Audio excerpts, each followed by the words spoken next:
रात के सन्नाटे में जब गांव के चारों ओर फैले जंगल की झींगरों की आवाज भी थम जाती थी, तब दूर एक टूटी फूटी हवेली खड़ी नजर आती थी। लोग उसे रॉयल हवेली कहते थे।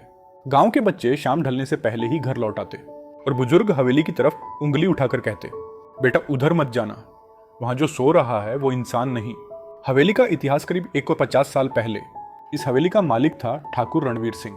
कहते हैं वह बहुत अमीर, लेकिन उतना ही निर्दयी था। हवेली में रोज दावतें होती, शराब और शानो शौकत का अंबार था, लेकिन चमक दमक के पीछे काली सच्चाई छिपी थी। कहा जाता है कि ठाकुर अपनी हवेली में काले जादू का अभ्यास करता था। गांव के कई लोग रहस्यमयी ढंग से गायब हो गए थे। कुछ को जिंदा देखा गया कि वे पागलपन की हालत में लौटे और कुछ कभी वापस नहीं आए। गांव वालों ने दबी जुबान में यह भी कहा कि ठाकुर ने अमरता पाने के लिए तांत्रिक विधियां इतनी अपनाई थी। उसने हवेली के आखिरी कमरे में बलि का स्थान बना रखा था। वहां से हर रात औरतों की चीखें और ढोल की डरावनी थाप सुनाई देती थी। एक रात अचानक हवेली में आग लग गई। धधकती आग में पूरा महल जल गया, पर कहते हैं कि ठाकुर की लाश कभी नहीं मिली। उस रात से लेकर आज तक हवेली वीरान है। गांव वालों का मानना है कि ठाकुर अभी भी उस हवेली के आखिरी कमरे में जिंदा है, या कहें कि उसकी आत्मा अमर हो चुकी है और वहीं कैद है। जो भी वहां गया कभी वापस नहीं आया। गांव की बूढ़ी दादी अम्मा हर रात अपने पोते को वही कहानी सुनाती थी, उस हवेली में मत जाना, वहां दहलीज पार करते ही परछाइयां पीछे पीछे चलने लगती हैं, और अगर आखिरी कमरे का दरवाजा खुल जाए तो इंसान दीवार का हिस्सा बन जाता है। गांव में कई बार लोगों ने रात में हवेली के टूटे झूमरों की हल्की हल्की झंकार सुनी थी। कुछ ने कसम खाकर कहा कि हवेली की खिड़कियों से लाल रोशनी चमकती है, लेकिन आज की पीढ़ी को ये कहानियां सिर्फ अंधविश्वास लगती थी। 3 दोस्त रीमा, विक्रांत और आदित्य कॉलेज में पढ़ते थे और गांव में छुट्टियां बिताने आए थे। रीमा रोमांच की दीवानी थी। उसने कहा, जिंदगी एक बार मिलती है और तुम लोग भूत प्रेत से डर रहे हो, चलो हवेली देखते हैं। वहां कुछ नहीं है।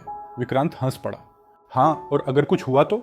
वैसे भी वहां के बारे में मैंने सुना है कि कैमरे बंद हो जाते हैं। आदित्य सबसे डरपोक था, पर दोस्तों के मजाक उड़ाने पर उसने भी हामी भर दी। उन्होंने तय किया, अगले दिन रात को 12 बजे, जब पूरा गांव सो जाएगा, वे हवेली की ओर निकलेंगे। रात आई। चांदनी बिखरी थी, लेकिन घना कोहरा गांव को ढक चुका था। तीनों टॉर्च और मोबाइल लेकर निकले। रास्ता सुनसान था। दूर से हवेली के टूटे गुंबद और खंडहर नजर आने लगे। दीवारों पर काई जमी थी और टूटी खिड़कियां ऐसे लग रही थीं जैसे अंधेरे में कोई आंखें झांक रही हों। आदित्य ने कांपते हुए कहा, दोस्तों वापस चलो, मुझे अच्छा नहीं लग रहा। डरपोक कहीं के, यही तो मजा है। सोचो अगर कुछ शूट कर लिया तो यूट्यूब पर मिलियन व्यूज मिलेंगे। विक्रांत ने भी हिम्मत दिखाई, चलो अब पीछे मत हटो, एडवेंचर यहीं से शुरू होता है। हवेली का पहला कदम। उन्होंने भारी लकड़ी का दरवाजा धक्का देकर खोला। दरवाजे के हिंजेस से खड़खड़ाहट की आवाज आई, जैसे हवेली खुद उनकी मौजूदगी पर कराह उठी हो। अंदर अंधेरा और सड़न की गंध फैली थी। दीवारों पर मकड़ी के जाले थे और टूटा झूमर जमीन पर पड़ा था।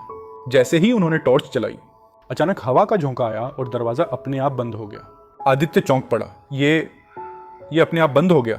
रीमा बोली, शायद हवा से डरने की बात नहीं, लेकिन अंदर का माहौल ऐसा था कि हर कदम पर लगता कोई परछाई उनके पीछे चल रही है। पहला डरावना संकेत, वे हवेली के बड़े हाल में पहुंचे। वहां दीवारों पर पुरानी तस्वीरें टंगी थीं। हर तस्वीर में ठाकुर रणवीर सिंह खड़ा था, लेकिन उसकी आंखें अजीब थीं।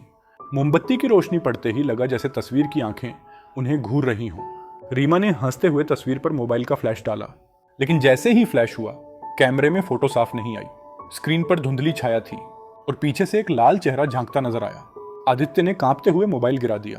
तभी ऊपर से झूमर हल्का सा हिला, किसी अदृश्य हाथ ने उसे छुआ हो जैसे। तीनों एक दूसरे को देखने लगे। अब तक सब मजाक था, लेकिन अब डर धीरे धीरे हकीकत बन रहा था।